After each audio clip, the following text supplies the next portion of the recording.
اما بعد اعوذ باللہ من الشیطان الرجیم بسم اللہ الرحمن الرحیم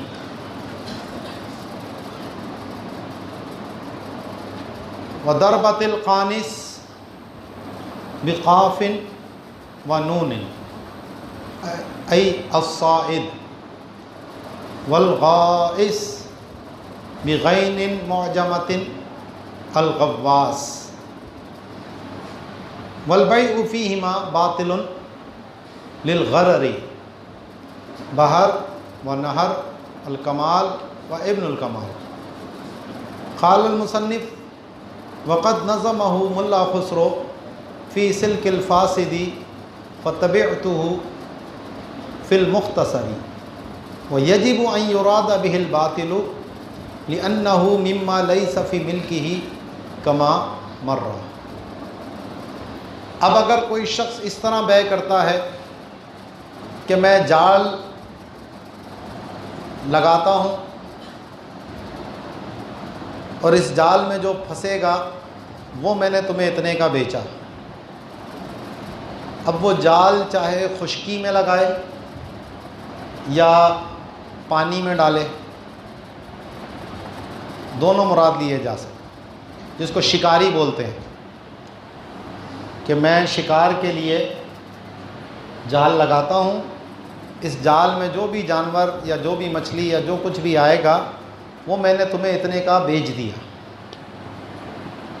تو بحث یہ بیع فاسد کی ہو رہی ہے، تو اسی میں اس کو انہوں نے ذکر کیا. یا ایسے ہی دریا میں یا سمندر میں کوئی غوطہ مارے کہ میں غوطہ مارتا ہوں اور جو چیز ہاتھ لگے گی موتی یا کوئی قیمتی چیز تو وہ میں نے تمہیں اتنے کی پہلے ہی بیچی. تو یہ دونوں صورتیں اگرچہ بیع فاسد میں ذکر کی گئی ہیں لیکن در حقیقت یہ بیع باطل ہیں، کیونکہ ضروری تو نہیں کہ شکار لگے بھی، ضروری تو نہیں کہ غوطے میں کوئی چیز ملے بھی، تو ویسے ہی اس میں غرر ہے. اور دوسری بات یہ کہ ابھی ملکیت میں بھی نہیں ہے وہ چیز، جیسے پرندے والی اس میں بات ہوئی تھی ہماری، تو جب تک مچھلی پکڑی نہ گئی ہو تو ملکیت میں نہیں آئی تھی. تو ایسے ہی جال میں جب تک کوئی جانور نہ پھنسا اس کی ملکیت میں تو نہیں ہے وہ. تو جو علت ہے وہ اس بات کا تقاضا کرتی ہے کہ یہ بیع باطل ہو، اور اسی پر جزم کیا صاحب بحر نے، صاحب نہر نے یعنی نہر الفائق میں، اور کمال اور ابن کمال نے. یہ کئی دفعہ بتا چکا ہوں، یہ دو علیحدہ علیحدہ شخصیت ہیں. کمال سے مراد کمال ابن حمام ہیں صاحب فتح القدیر، اور ابن کمال سے مراد ابن کمال پاشا ہیں جن کی کتاب کا نام الایداء والاصلاح ہے. اکثر لوگ اس میں دھوکہ کھاتے ہیں کمال اور ابن کمال میں، ٹھیک ہے. اور مصنف کہتے ہیں کہ ملا خسرو نے غرر جو کتاب ہے ان کی، اس میں انہوں نے اس کو بیع باطل کی لڑی میں ذکر کیا تھا. تو میں نے بھی مختصر میں یعنی متن کے اندر تنویر الابصار میں ان کی پیروی کی، لیکن لازم ہے کہ اس سے مراد بیع باطل لی جائے، کیونکہ یہ اس چیز کی بیع ہے جو اس کی ملکیت میں نہیں ہے. تو جو ملکیت میں نہ ہو اس کی بیع کرنا بیع فاسد نہیں ہوتا بلکہ بیع باطل ہوتا ہے. باطل اور فاسد کا فرق میں کئی دفعہ آپ کے سامنے رکھ چکا ہوں کہ مطلب یہ ہے کہ اگر بالفرض کوئی جانور پھنس بھی گیا یا اس نے غوطہ مارا اور کوئی چیز واقعی اس کو مل بھی گئی تو اور اس نے اس کو حوالے بھی کر دیا تو بھی وہ اس کی ملکیت میں داخل نہیں ہوگی، کیونکہ وہ بیع باطل ہے. اس پہ لازم ہے کہ اس کو واپس کرے.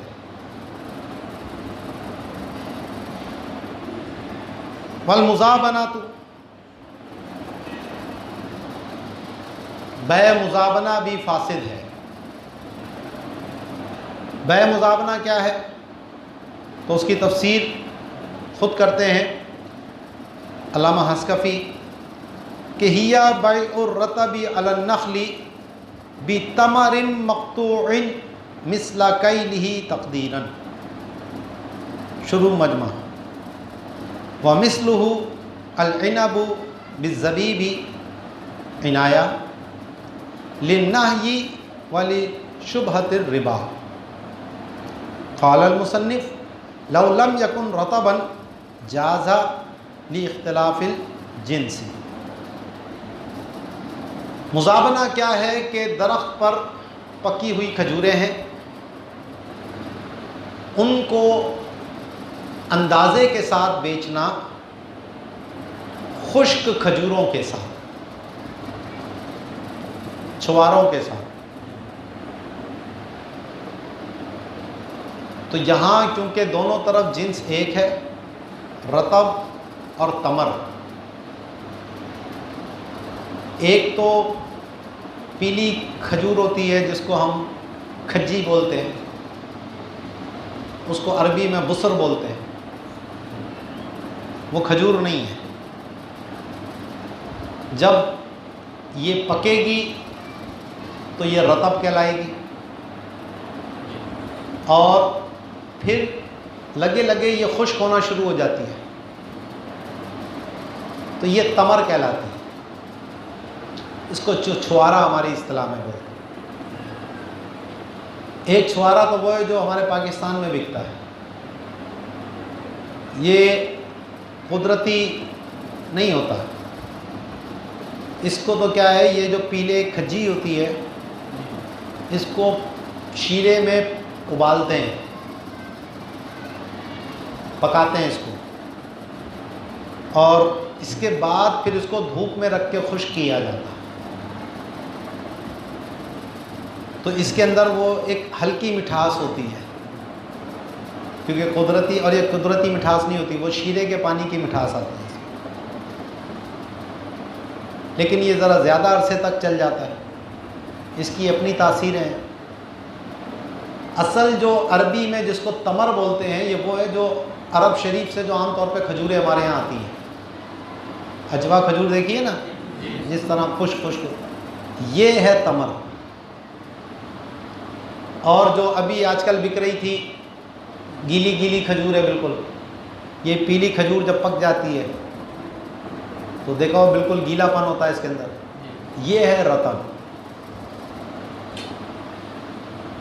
ٹھیک ہے، تو ہمارے یہاں ہلکے براؤن کلر کی ہوتی ہے، کچھ ذرا ڈارک براؤن ہوتی ہیں، تو ہر کھجور کی اس کی نسل کے اعتبار سے اس کا کلر مختلف ہوتا ہے، کوئی بالکل بلیک کلر پہ ہوتی ہے، کوئی ڈارک براؤن ہوتی ہے، کوئی ہلکی براؤن ہوتی ہے۔ تو اب یہاں جو گفتگو ہو رہی ہے وہ رطب اور تمر کی بیع کی بات ہو رہی ہے، کہ رطب درخت پہ لگے ہیں اور اس میں اندازہ لگایا کہ یہ کتنے اس کا پیمانہ ہوگا، تو اسی اندازے سے وہ زمین پر جو خشک کھجوریں ہیں ان سے ان کی بیع آپس میں کریں، تو یہ جائز نہیں ہے۔ ایک تو یہ کہ اس پہ حدیث سے منع آیا، اور اس کی جو علت ہے وہ ہے شبہ ربا، کہ جب دونوں طرف جنس ایک ہو تو عقد کے وقت دونوں میں تساوی کا معلوم ہونا یہ ضروری ہے۔ اگر تساوی معلوم نہیں ہے تو اب ہو سکتا ہے تساوی نکل آئے، ہو سکتا ہے تساوی نہ نکلے،